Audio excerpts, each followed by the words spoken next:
and thank you so much for joining me here on So Sit Checks.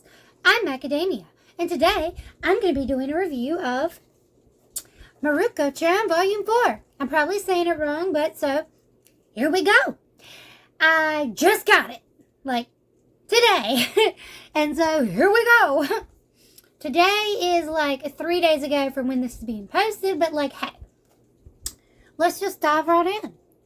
Alright, if you didn't know there's going to be spoilers, then you've never watched my book review before. They're spoilers, so like, whatever. Alright, so this is volume 4. And on the back it says, Thrice, 3 times, those creepy shrine maidens saved Miko from 3 encounters with murderous ghosts. But what happens now? Well, Miko's about to find out. It's an effort to thank and appease the strange spirits who protected her. Miko is determined to bring an offering back to the shrine where she first met them. The only problem? The area looks a bit different from the last time she visited. So yeah, this is the cover. She's got her little creepy angst thing going on. And this one's really cute, so I don't know. I don't think the other volumes had this, but like, there's like a color page so you can see everybody. I think that's really cute. Okay. So, notably, one thing, the first thing that I noticed was like when the old lady from before, the medium, is talking to this guy who ends up being a ghost. I feel like I don't know if it's just me. I mean, it could be a dialect thing. Like, it didn't have to be like just an ignorance thing. Maybe it's a dialect thing that I'm not comfortable with. Maybe it was a translation thing between Viz Media, you know? But I felt like I was having a stroke reading his talking. Like, everything he said just was like I had to dissect it just to understand. Like, it was a very short, like, 6 or 7 pages, the very first couple things. That's why it just bugged me, because it's like, dude, like, just wow, like, grammar, words, I don't know. That was just me. And so considering I live in the South, yeah. A big reveal that I was really nervous about. The old lady might be dying. I don't know. She talked about how, like, she's more powerful than back when she was younger. And that it could have something to do with her being closer to the afterlife. Like, I know she's old and, like, we age, we die, we're human. That's what happens. But, like, is she dying? Or is she just, old? So, like, something I wanted to know. Didn't get answered yet, so it is a posed question. And then,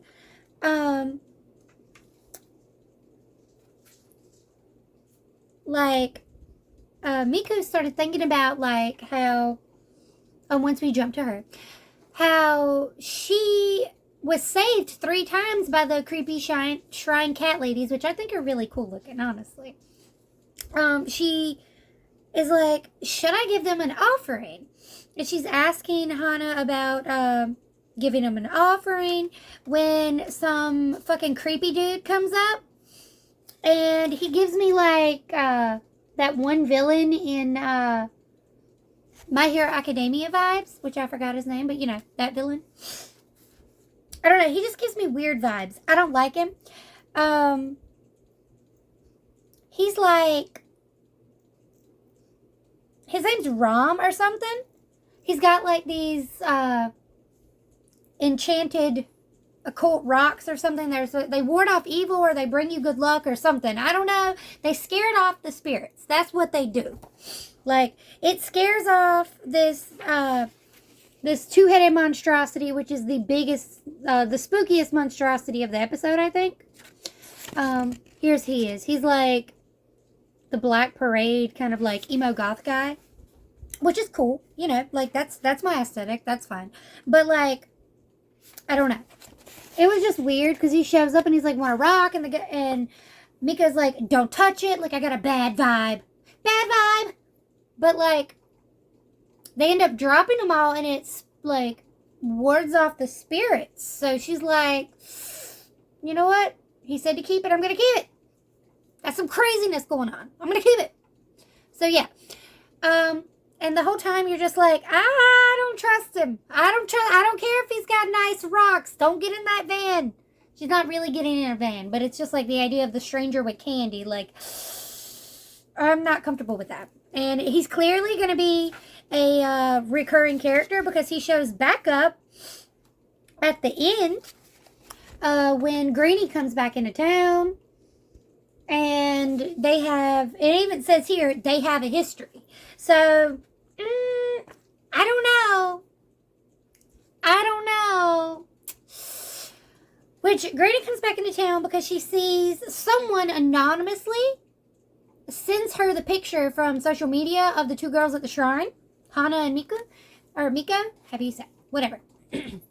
Well, somebody's been sending this picture around. I want to know who's stalking them and is getting them the help they need.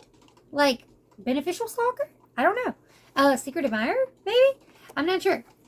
But their picture becomes very popular because apparently there's this whole online platform which we get to see the very imaginative girl, C. Like, she browses through and she downvotes any YouTube videos and, like, any pictures and stuff of, like, fake mediums, of fake ghosts, of fake purification, all that stuff. She's just bad. She ends up subscribing to Rom's YouTube and is like, wow. She's also practicing spider because we saw, you know, Miko do that in the previous issue. And it was just really funny because her imagination is quite wild, as you can see. She pictures them as this kind of like the magical girl group. Her imagination still makes me nervous, but it's cute. It's a little cute. She wasn't very active in this episode, just like cutscene. And that's basically it. And that's fine. But she likes him because she can see the low-level spirits that he can exercise, I guess, in this case, because he, with the magic stones of some sort, he's got stones. We're going to get stoned in this book. Yeah, but a notable thing is that Greenie cannot see the larger spirits, the denser, more powerful spirits, like Miko can, and Rom can see these very, like, I guess, dense, these very high energy, very strong spirits. So it's like, we have a parallel here. We have like a spooky kind of dark edge kind of one, and a really sweet, which is pretty cool. The cute food from this episode is the cake. She makes a cake and she keeps eating it, so she ends up making it a candle, throws it in a wine box or whatever. And that picture that was sent from before is happening. Okay, so the whole thing about giving an offering is happening. Everything is happening at the same time in this episode. Like, it's not over a course of a few days or whatever. This is like one day. This is all one day. So this is very, like, fast-paced. Like, kind of one. If this were in an anime, it would either be, like, one very, like, jam-packed episode, or you could spread it out over, like, to be continued. Because, I mean, it is, like, quote-unquote, 5 chapters. And there's side stories, of course, with and without sight, like usual. Which were actually really cute, just gonna say. Because she tries on this really cute, like, Katy Perry-esque donut bathing suit. She doesn't get it, but I was really disappointed because Hana should have got it. It would have been cute. But, yeah. So, all at the same time. Hana's making a cake. Miko is going to the shrine so she can give the offering, which we found out from Granny that it's actually the shrine doesn't exist in this plane, and the only way to have gotten there was if something happened, like if it was like thinner, the veil or something. I don't know. They didn't really specify. She's just like, you shouldn't have been able to get there. Like, so I'm like, did Miko and Hana almost get spirited away? Like, did they go to the spirit world? This is another question I really need answered. But, you know, Because that picture was anonymously sent, bless it, was anonymously sent, when she goes here and it fails horribly. Because she tries to give these cat shrine people tofu.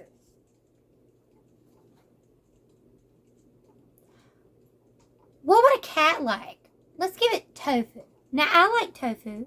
Very firm tofu in miso soup. Yeah. But real cats, like myself, prefer fish. We prefer sushi. That's probably why they got upset. I'd be pissed off too. Just saying. Like, I'd be so pissed. So, like, I don't know what got into her head to make her think that tofu would be a great, like, gifty goo to a ghosty boo. Like, I just want to know. But Grammy comes to the rescue, luckily, and she does that same thing, kind of like Miko does, where she's like, it's a roach. It's a roach. You know, like, but not pointing out that. She's like, there's bugs everywhere. So she's like, ah! And yeah, so they get out and they kind of get to have a talk, which I just want to say it's really funny because when Granny's up there, she's like, are you playing Pokey something go? Talking about Pokemon Go? Like, okay, Viz Media. That's funny. Ha. Ha. Ha. Ha. But, yeah. I don't know. It was just really cute. I think Granny is also wondering who sent her this picture. Miko was like, why'd you send me this picture? And we're all kind of wondering who sent the picture. Where'd the picture come from? Ron was looking at the picture. Did he get it just because he's doing the same thing as the imaginative girl? Or did he get it because someone else sent it to him? Is there like some secret, like, what's going on? Or was he the one that sent it to draw Granny back since they have a history and he shows up at her place when she comes back in town? Coincidence? I certainly hope not. Well, the Granny's name, which I'm going to continue to call her Granny because she's the old lady, and she's our token aged mystic to teach our young adventurer. So, yeah. So, Granny. Her name's Mitsue Takeda? I think, I don't know. She wants to be called Mitsue, or Mitsu. Either Mitsu or Mitsue. I'm not really sure. She's also known as the godmother of downtown. But, like, I don't know. I really see her and I think, like, Granny. She can't see the big bads like this. So, we find out, like, Granny thinks because she can't see the big bad. The big bad is the one that would eat the little ones, right? She thinks they're going to heaven. When in reality, we know that it's some weird vor kink where the spirits are being eaten. And if this is heaven with that Alien versus Predator style eldritch horror that we got going on with Daddy Animal Skull, that maybe, in my opinion, maybe they don't have a way to get to the afterlife.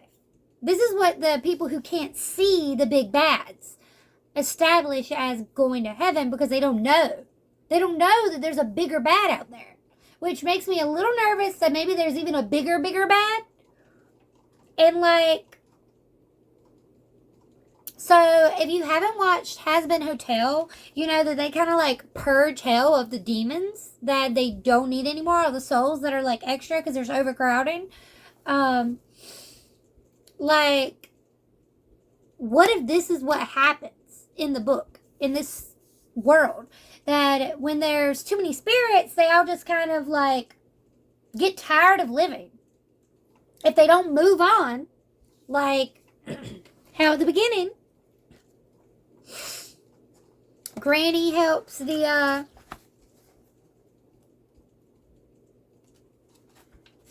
old farmer who I said his grammar fucking killed me by talking to the family.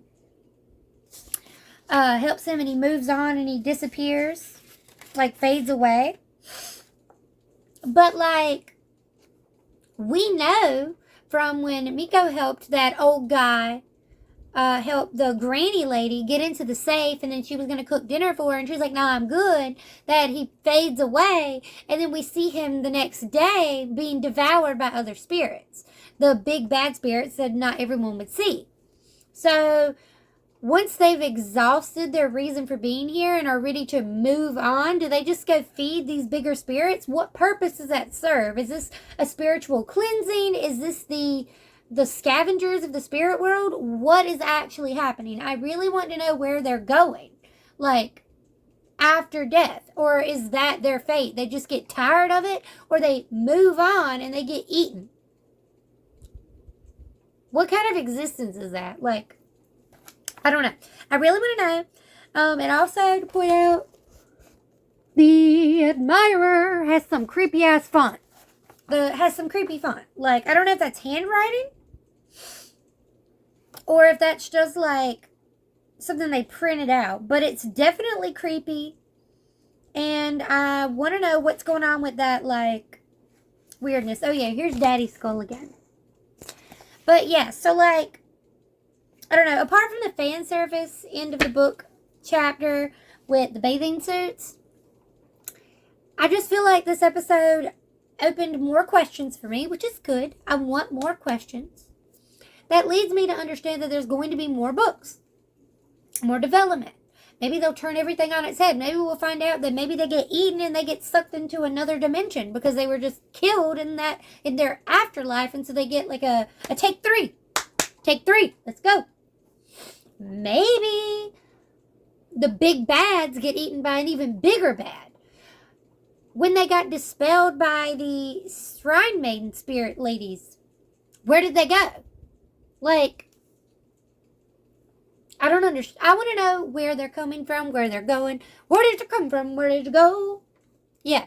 So that's kind of like my overview of volume 4. Like, overall, I really liked this one. It was very